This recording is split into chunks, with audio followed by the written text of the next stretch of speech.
No. Go on. All right. So, we're podcasting, but we're going to try and do like a bit of a... I'm just going to video some stuff throughout the week and chop it all together. So hi everybody, this is Wally, my dog. You should know that already. And we've just done our walk, had Cedar out, and we've gone up around the 3 ovals here. They've had a good sniff and a run around, and then I always finish with either some obedience with like treats and stuff, or a big play, or a combination of both. But yeah, I thought I'd just sort of, I don't know, do this and talk to you. So I have just finished my coffee. I was going to set up at the other oval, but the footy team guys showed up yesterday and put in the goalposts, and one of them dug through the plumbing on the oval, so I thought that was pretty funny. But poor guy who deals with all the infield plumbing stuff was there this morning at 6:30 with his blue heeler, trying to fix it. And he's got a beautiful blue heeler. I think her name's Honey or Goldie, but she's just off lead and follows him everywhere. And with Muggins here and Cedar getting out with all their energy, whoa, I chose to come somewhere different. But, oh, geez, you're strong, mate. Out. I was a little bit slow, so we'll penalise him for that for a minute.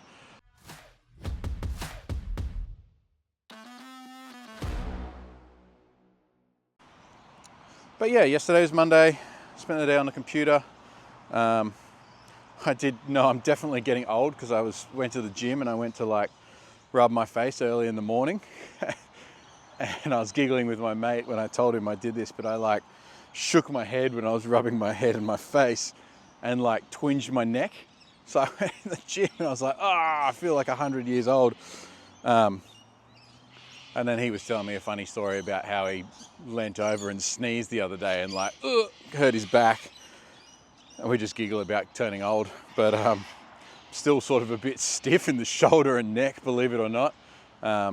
Nothing too bad, it just kind of like twinged it a bit. But tell you what, when you go to rub your face and shake your head in the morning, you pull a muscle or some shit, you fucking know you're getting old. Go on, bite it, get it. Good dog. So yeah, did a lot of bookwork yesterday. I got to call back a lot of people. A lot of inquiries this month, more than I could fathom, and a lot lined up for May. I think the May reactivity course is booked out as of today. The last one signed up this morning, so just waiting for the invoices to be paid to lock all that in. But we have a large group of people ready on hold for a June class. Good boy.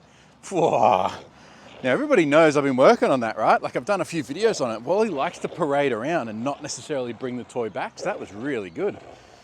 I was going to let you run around then while I talked. Whoa. Whoa. Oh. Whoa. Whoa.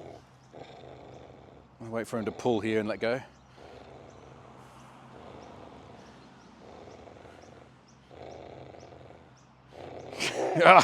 Good boy. Took you long enough. You're going to bring it? Oh, well. I'm not going to chase you. Yeah, good boy. Wow. Ooh. Somebody's worked out it's more fun if he brings it back and we get to play.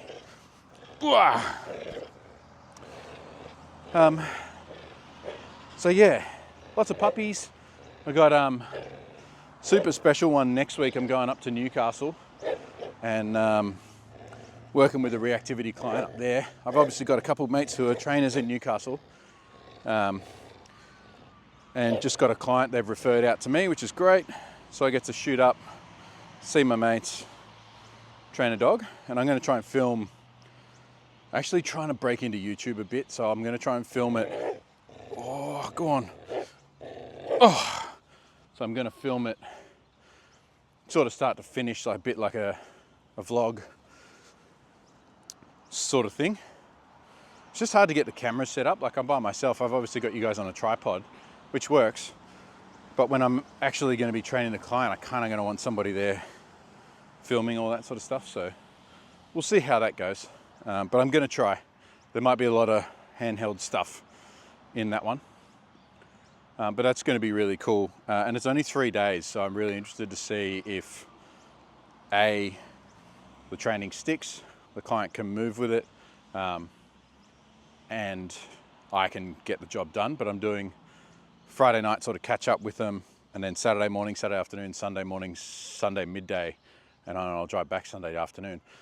But I'm hoping to have the dog walking around other dogs or with other dogs within those 2 days. We're not going to go for off lead just because there's off lead laws, but we're going to go for probably some play and maybe even some interaction with other dogs. We need to find a good stooge in Newcastle because I don't want to have to take the dogs up. And yeah, cool. Anyway, Wall's run off with his toy, so I'm going to go get him and I'll check in again soon. Yoo-hoo! Morning. So I kind of cooked podcast again this week, guys, because Alyssa's away. Well, she goes away tomorrow for Easter. And we still haven't caught up. So, and I tried to do like vlog diary entry sort of thing. Hasn't really worked because I've forgot most days. I've just been tired, we've been busy. So Bryn's in the car this morning. We're doing our little legs. Woo! And I just said, grab the camera, let's film now while we can. So we'll chat now while we do a few pickups, and then we'll chat maybe on the little legs walk a bit as well. But I had an interesting one yesterday. Well, we're about to pick up Tash and Cookie Coco. That'll be a parking fest. But I want to talk to you about a dog and a trainer that I met yesterday who's not really in a training space that I would normally work in. Jeez, there they are. Oh, the caravan's out. Someone's gone away for Easter. Alright, look at these two running down the driveway. Yay! Hi, girls. Number one, don't drive off with the boot open when there's dogs in the back. Brinley. So yeah, I started working with a new client yesterday, and it was more of like an interview session or a consult or whatever you want to call it, because the lady was nervous about working with us and whether it would work. And I guess without insulting anyone, it was a very old school training method, but she's also a working dog trainer, so like all for sheep work, and she's got, you know, a pack of dogs. I think there's 7 dogs, and she's just got one young fella that she's struggling with, and he's 2, he's not that young, still got his nuts, which is nice. Beautiful looking dog, and like a bundle of energy. I guess he's just not meeting the criteria for the herding stuff, and it's hard when you got 7 dogs and you got 2 youngsters that are like 9 and 10 months old that are just killing it, and then you've got a 2-year-old that like will just fuck off and not come back when you call him. And he's interested in other dogs and people and all this sort of stuff, and she's like, no, my other dogs just won't do that, they'll ignore everything. Anyway, so we had probably about an hour chat, if not a bit over, and discussed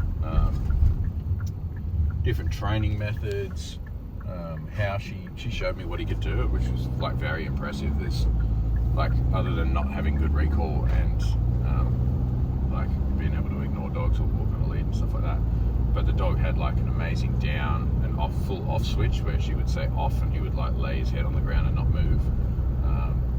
And I was like, you know, like my dog won't do that. Like Wally will down and just lay there like freaking sultan on a swing, you know, like, but not put his chin on the ground on command. But obviously all her training's done by compulsion training. There's no treats. The biggest reward the dog gets is when she says good dog or gets a half pat.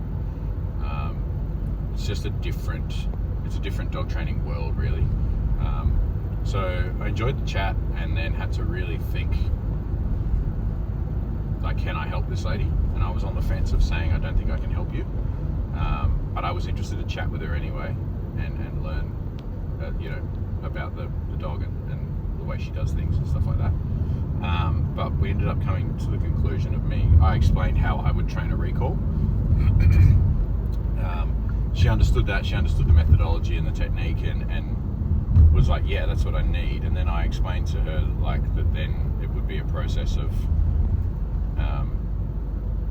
exposure to stimulus with consequences, so back to a long lead and lunge line and stuff. And she got that. She's like, yeah, I didn't want to have to do that. And I'm like, yeah, it is probably the most painful thing, particularly in areas where we're not allowed e-collars and things like that. You're dipping in and out of, okay, I'm on a long line, to letting go of the long line, and then when the dog blows you off or anything, you're like, nah, back. You lose your privilege and you take a step back to long lines again. And it is kind of a tedious process to perfect if you've got a really stubborn dog that doesn't want to listen and stuff like that. Anyway, so we talked through that, and the other one was when a dog gets too close, he's basically just boiling inside. You've never seen he's so excited, but not, he's trying his best to hold it in, vibrating on the spot to try and go and say hi to these dogs. You've never seen so much energy come out of a dog without him moving more than 2 or 3 inches. So he's trying to do the right thing. He knows there's consequences there, and he knows he's not supposed to, but he's just really holding it in. But again, I think it falls back to that relying on obedience rather than the dogs making the decisions, which is where Wally's and all of our dogs changed when we sort of twisted our training about 9 months ago. So spoke to her again about that, and about our reactivity program and how we want to get the dogs to actually think rather than just do. All right, Duval, we're at the next stop. I'll get him in the back. Prince Charming. Where's my mic? It's not going to come off. Make sure the handbrake's on. Open the back.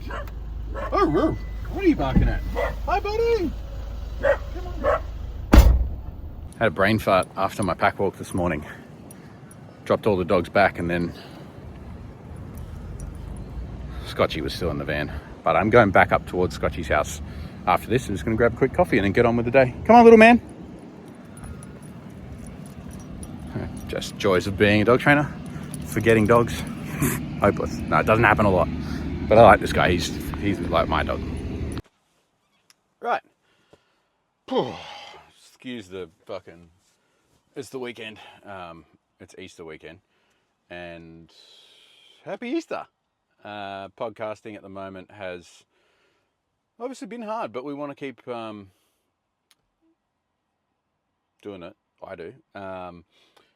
And Alyssa's away, so she's taking the next week off, so I won't see Alyssa for 10 days, which is always heartbreaking. I love seeing the girls, and I miss them when they're not at work, but they need a break, and she's been working real hard, so yeah.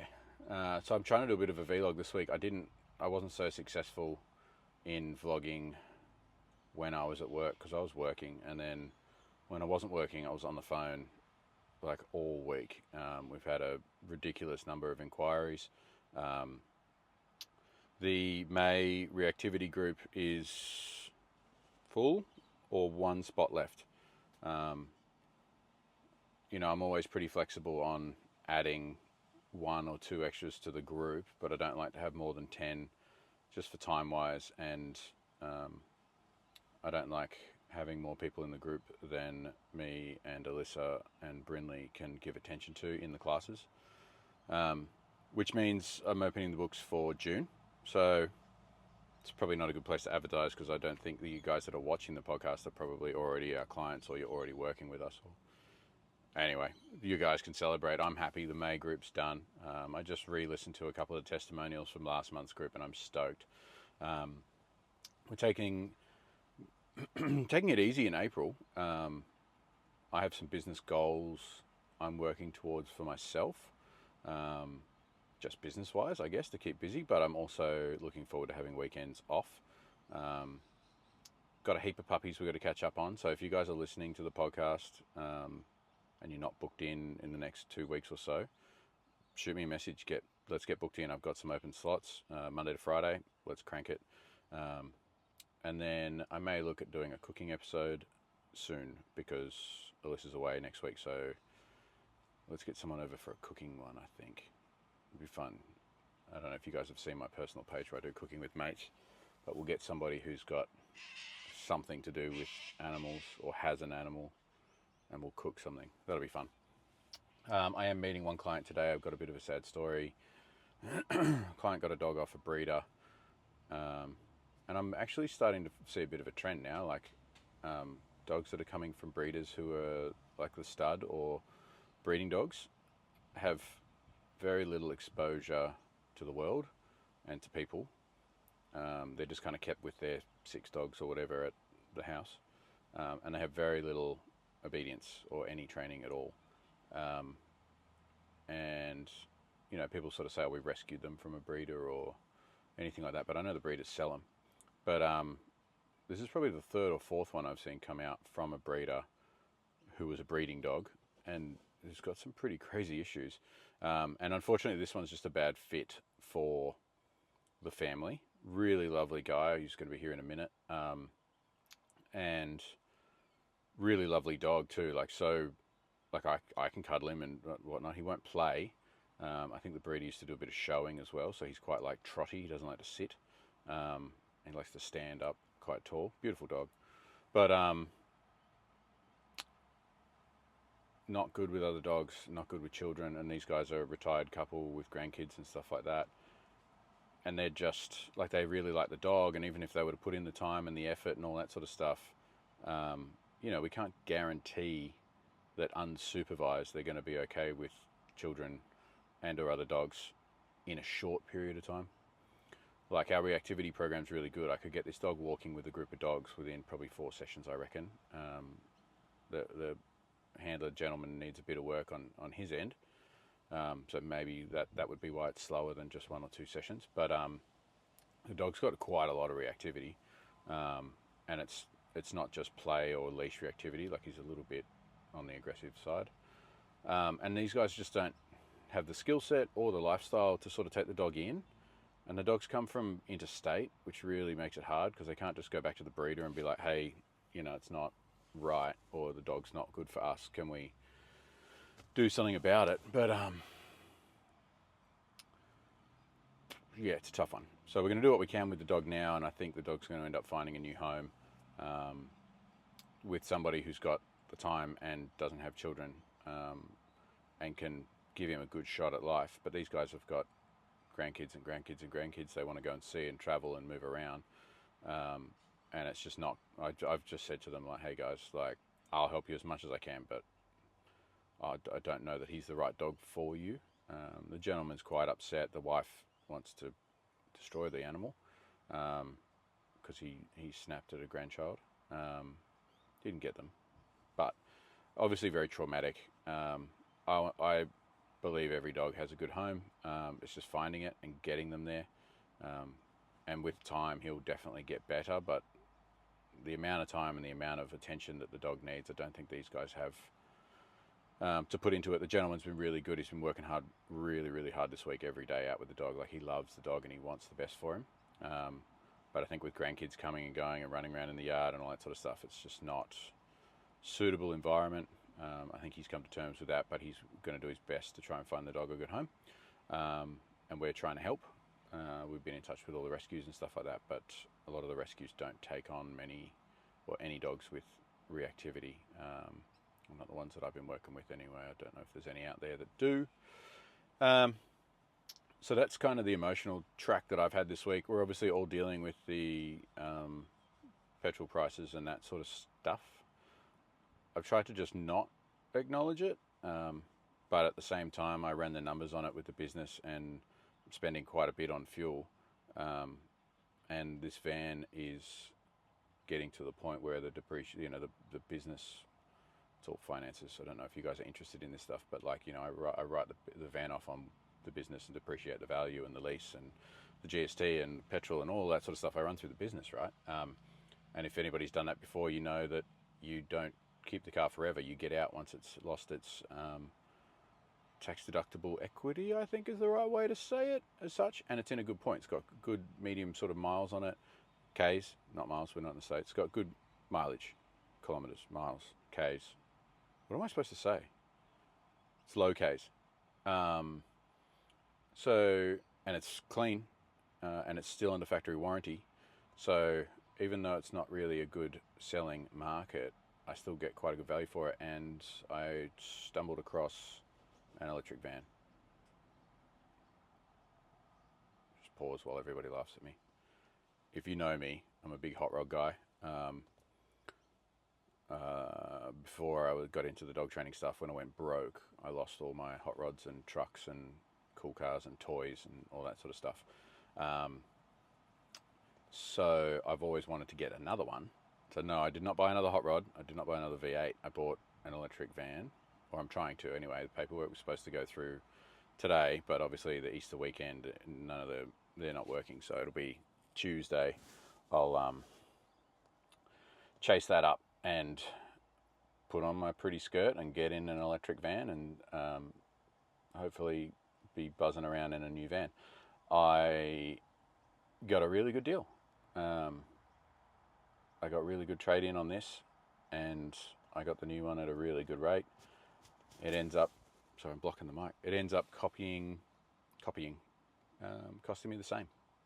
So straight in, straight out, no transfer over or anything like that. There was enough equity left on the trade-in from this to cover all of the paperwork and whatever on the other end. So basically I give them this van, they give me a dealer demo with super low Ks on it, fully optioned little electric van, and my monthly repayments stay the same. So all I'm doing is stopping paying for petrol. So I'm pretty keen about that. I've been really excited. I've been looking into it all week. Obviously, I do a few trips up the coast. Next weekend, I'm in Newcastle. Next weekend's podcast might be late because I'm going to Newcastle Friday. I'll talk about that real quick, to just deal with a reactivity case. And I'm going to do it in 5 sessions, over 2 days. So I'm going to get up there Friday, meet the dog, meet the owners, spend an hour with them, just hanging out socially so that we can get on a good level to communicate and meet the dog, obviously. And then Saturday morning, we're ripping straight into it. I want to get her around dogs Saturday afternoon, and then I want to get her walking and potentially even interact. So walking with strange dogs and interacting with her other dogs in the household. Because at the moment, the dog is separate from the other 2 dogs in the house. And that's just not a good way to be. So going up to Newcastle for a special client, and hopefully Ruby, the bully boss, will be there. And I'm just going to throw the camera at her and be like, film everything, and I'll mic up, and hopefully maybe it'll even be a YouTube I'd love to, I've been trying to do YouTube. I just haven't had time. And I was talking to Brinley yesterday, and I want to I just want to go back over our online content and see which videos need updating or just filmed in better quality. So that's something I'm going to spend a bit of time doing. Yeah, that's next week. And then obviously that would have been sick to get I was hoping to pick up the van tomorrow on Saturday from this weekend and do the swap over of all the crates and all my equipment and stuff into the new van and be driving that next week and drive it up to Newcastle, because that was a big thing. Because I got up to Newcastle a bit, my best mate lives in a Hunter, and I was like, crap, I'm going to get an electric vehicle and not be able to go up the coast. It means I have to buy a second car. But the new electric van has a range of 500 Ks on a single charge. Charge up in 30 minutes and only costs $15 if you plug it in at home overnight on a extension cord. So it wasn't a hard decision. I feel like I am giving up a bit of my manhood. My best mate has given me a lot of shit about it, and I think that's well deserved. Knowing our background being car guys in a car club and all that sort of stuff, and we send each other reels all week about never giving up on electric vehicles and just driving stupidly loud V8s and stuff like that. But I'm giving in just on a monetary value basis. But in saying that, the money I'll save each week, I could go buy a toy with. So watch that space. We'll let it set in for a bit. I've got a bit to do with the new van. I'm going to have AI design my graphic. And I think I've got a really nice 2-tone with like a coloured stripe with the new logo, not the big paw print, with the one from the second, the square sort of logo in that nice sort of teal green or olive green or whatever colour that is. And it looks cool. It's got some 19-inch rims on it, going to get the windows tinted so that they're like heat proof. I've got to go do all the insulation like I did on this van. So I run that 10mm foam with the foil insulation inside with then hopefully an air gap panel and then carpeted. So I'll do that, and I'll film that if you want to see it. I don't know, mention it in the comments. But I'll do that fit out. I am going to have to custom make a couple of cages, I think, because the new van is slightly smaller than this one. And the big crates that I run here, I mean, I don't need big crates, but the big crates that I run here won't fit by like 7 centimeters or something. So I can either modify them or just build some. I think I'm just going to take the time to build some nice new ones while I've got a bit of time off on the weekends in April. I love making stuff, so I'll film some of that as well for you. I'm kind of rambling or waffling, as everyone would like to say, but that's the way this goes at the moment because Alyssa's not here to talk back to me or give me any shit or tease me, and Brindley doesn't want to take part, and Loz would run away if I point a camera at her. We're planning a zoo trip. I wanted to take the girls to the zoo and try and get behind the scenes because we've got some friends that work at the zoo as a little staff party or gathering day, just a treat for the girls for all the hard work they're doing. But the guy's supposed to be here. The girls don't really want to be on the camera, but I want to film a YouTube trip to the zoo. So we'll see if they can film me, I guess. I'm sure Alyssa will chat with us, but Brindley and Loz will hide behind the camera. They can be our camera girls. Fuck them. Lots of puppies at the moment. Lots of reactivity coming in. Got some really cool dogs. Like I love cattle dogs. I met the coolest cattle dog the other day, Joey, up in Terry Hills. He's stunning, like nice, white, fluffy, you know, that blue with a few little red speckles, this beautiful face. He's adorable. I'll put a photo of Joey over my shoulder here. My phone, my watch is buzzing like fuck. What's going on? Oh, I don't know what that means. People are liking a video I put up of Noon's Cedar this morning howling. First sleeping in a while. I had a couple of beers last night and woke up this morning and was like, I don't need to be anywhere. I don't need to go anywhere. I've been trying to go to the gym, but I didn't go. I'll go later. Or tomorrow. Doesn't matter. I've had a good week. Diet's been pretty good. And we just spent the morning laying in bed with the dogs. Slept until about 8 o'clock, and Cedar serenaded us into the day and out of bed.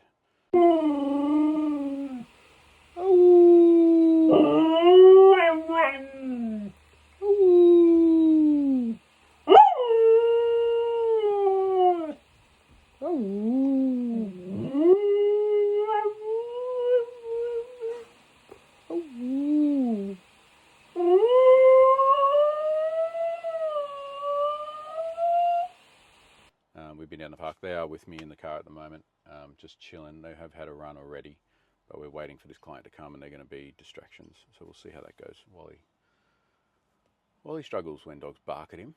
But it's good track practice for him, so I'm excited. I'm in mufti because this is just a friendly session to try and help these guys out so they don't lose. You know, I feel bad for this dog. My mentor will be like, don't help people for free, don't do all this stuff, but we're all dog lovers, we can't help it. I don't want to see the dog destroyed, so I had nothing else to do today. It's an hour out of my time. It's 10 minutes up the road from my house. I'm happy. And my conscience will be clear while I drink a beer this afternoon that I've done something nice today. Happy Easter. No chocolate for me this Easter. Actually, I should get some chocolate for Matt's kids. Both of Matt's kids, Matt and Matt. Both of my best mates are called Matt. How annoying is that? Yeah. So that's my life. Newcastle next weekend.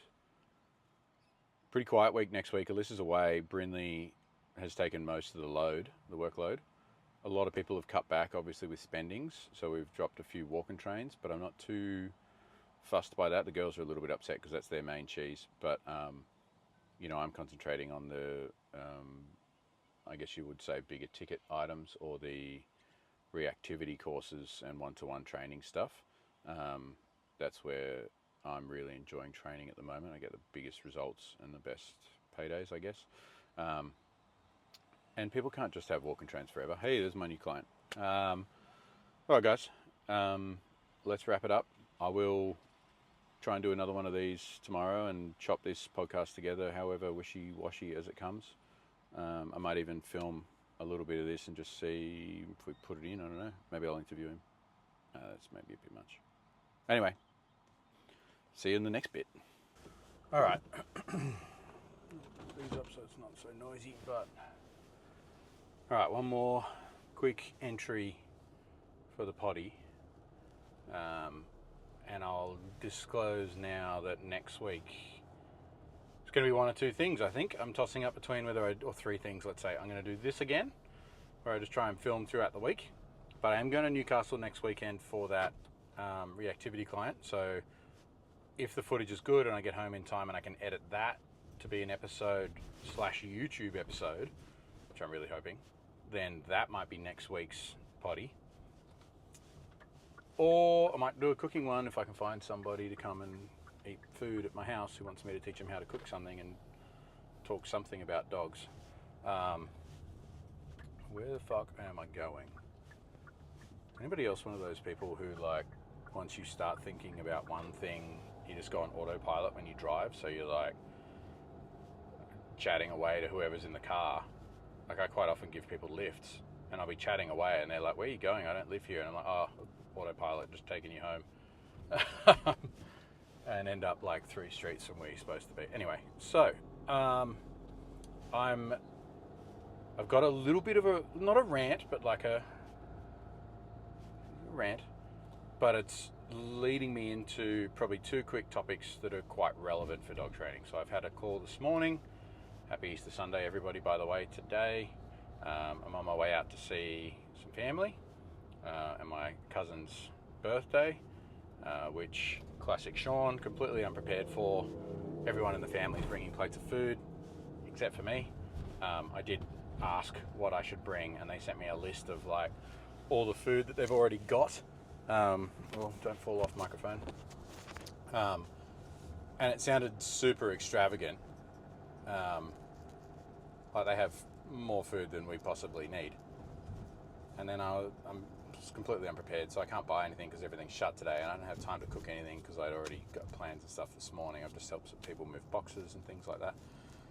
Taking the dogs out, doing this, try to edit some on the computer at home. Anyway, I'm going to put the car in smart mode so I don't waste heaps of fuel. That's good.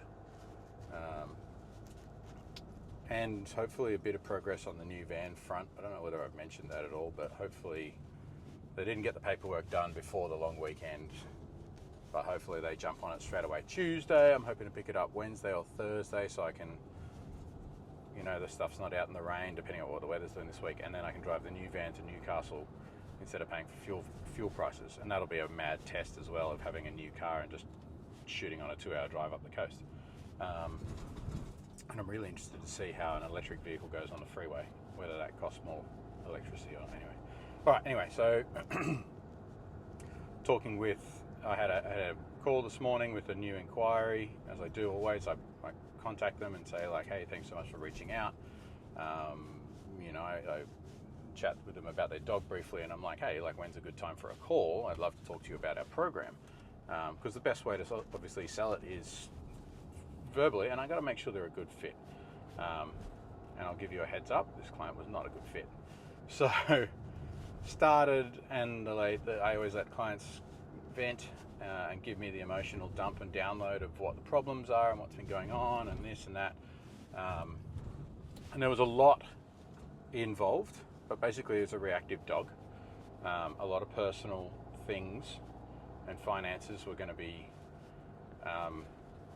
potentially challenging, but there were, talks of getting loans and things like that, or borrowing money. But aside from all that, there were a couple of real big points. And the first one was that she'd been to a couple of other trainers, and those trainers had told her that the dogs were untrainable. Light bulbs going off in my head. There's going to be a great review and a great client if I can fix them, or when I fix them, that it's just going to, other trainers have said they can't do it, we can do it. It's a great sort of testimonial, right? You want that sort of thing. So I'm like, yeah, beautiful, game on, challenge. And then the first one was they're not treat motivated, they won't take food, which, you know, is quite a common thing for people to sort of say, like, oh, my dog's not food motivated. But your dog is eating breakfast, lunch and dinner and breathing, so they must be getting food somewhere. And I know that sounds really harsh, but if you are to remove all of those free meals, your dog's going to become very motivated when you bring out treats, or you start hand feeding those meals, even if you've got to, you know, deprive them for a little while. So that as a first one's just a classic, I think, point to discuss. Is like, if your dog's not food motivated, we've got a food motivation program where you are hand feeding meals at set times. You're giving the dog limited time to eat them. If they're not eating them, you remove it. So there's, you know, like, what are they? Are they on, or whether they're like spotlights? Paranoid then. I thought it might have been a phone camera. I wonder if I get on my phone when I'm driving because I'm doing this. Shit. Oh well. Maybe I'll pull over. I'm not holding it. Anyway. So it's got real paranoid because it's up to the merits.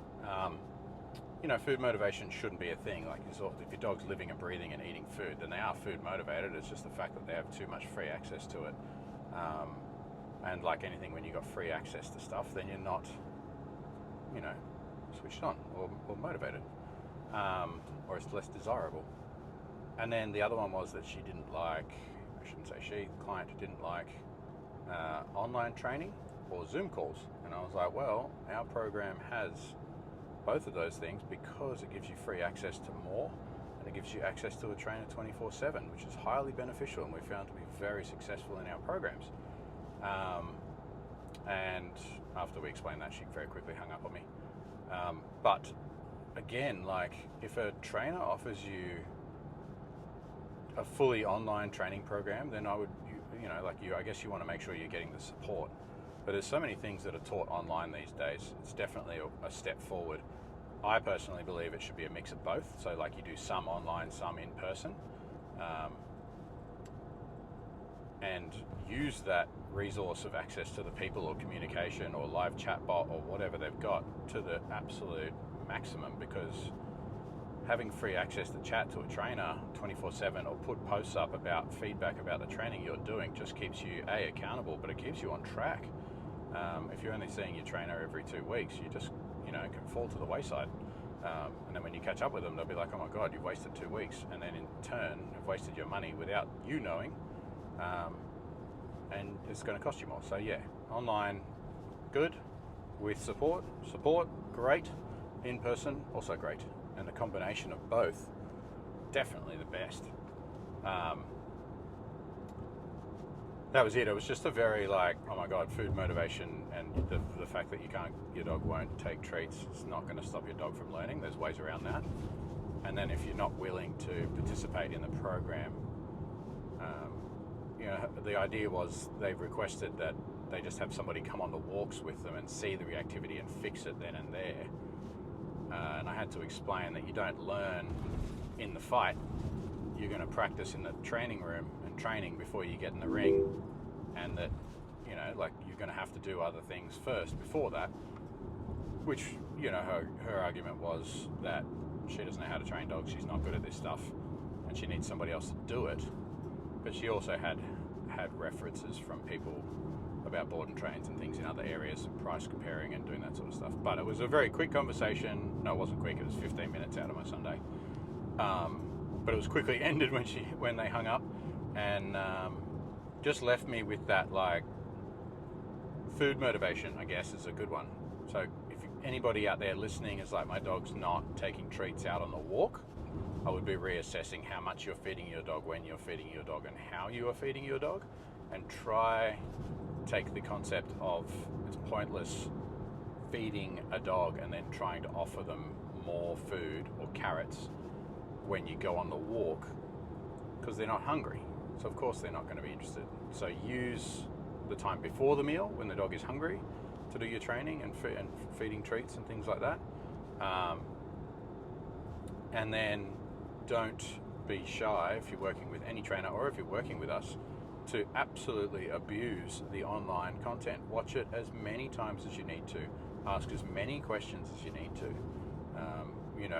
We are lucky enough to have 3 of our trainers in our online community that you can ask questions for, and each of them has different passions, drives, learnings, skill sets with different dogs. We've got a puppy specialist, one that's into agility, one's into scent work, one's into dog sports. I'm doing reactivity. We've got puppies, middle-aged, leash work. Also, a very broad spectrum of knowledge that's there to be shared. All you got to do is extract the information and ask the right questions. It's like having a chatbot or an AI, except it's real people. But we're not going to reach out to you and go like, hey, I think this is a good idea. You just ask the right questions and we'll give you the right answers. And if we can't help you, we'll find a way, or we'll do the research and learn and then help you. But I'm pretty sure we've got you covered. Hope everybody's having a great Easter and a great week. Not sure what the next episode's going to be. It potentially could even be a day late next week. I'm get this one edited up for the Monday, but because I'm away in Newcastle, no guarantee I'm going to make it back in time to have the Newcastle content ready for the Monday night. If I do a cooking one during the week, we'll be fine. If somebody wants to hit me up and sit down and have a chat about dogs during the week, we'll be fine. I do have to try and get the new car this week. Obviously struggling with petrol prices like everybody, feeling the pinch, but making it work. Don't know what else. What else? I don't know. I had a really cute morning the other morning with the dogs. Had the morning off, and Cedar was very vocal. I'll put a video up of that.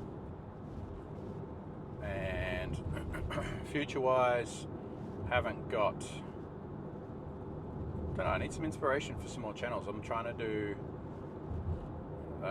have somebody walk around and film with me, but I obviously can't afford to pay someone big bucks for that sort of thing, so got to look into that a bit more. Be nice to do some public work. I'd love to get a dog out into town and interview some people in town. That would be cool. Obviously want to try and create some more YouTube channel stuff. Keen to do that. If anybody out there wants to reach out, I need a graphics for the new van. It needs a wrap. If you want to plug, you want to film it, you want to make an episode out of it, you want to chat with me, or you just want to do it and want me to pay you to do it, great, whatever. I've had a look online. There's not really many local. I've sent out a few inquiries and heard nada back from anyone. I've got the design made. I just want someone to put it on my car. It is pretty much a half car wrap. It's cool two-tone sort of look going. I won't show you photos yet. You'll have to wait for the big reveal. And I also need someone to help me do crate fit out for it, as the van's a slightly different shape. These crates probably won't fit. My drawers in the back two will, but the two immediately behind the seat that go out the doors won't fit. So I will need to either make one myself, which I could do, I just don't have time, or somebody could make some money and make one for me. We'll see what happens there, I don't know. I've got all the insulation and carpet and stuff ordered for in the back of the van, and I'm going to remove the bulkhead and blah, blah, blah, until I'm rambling. All right, guys, I think that's it.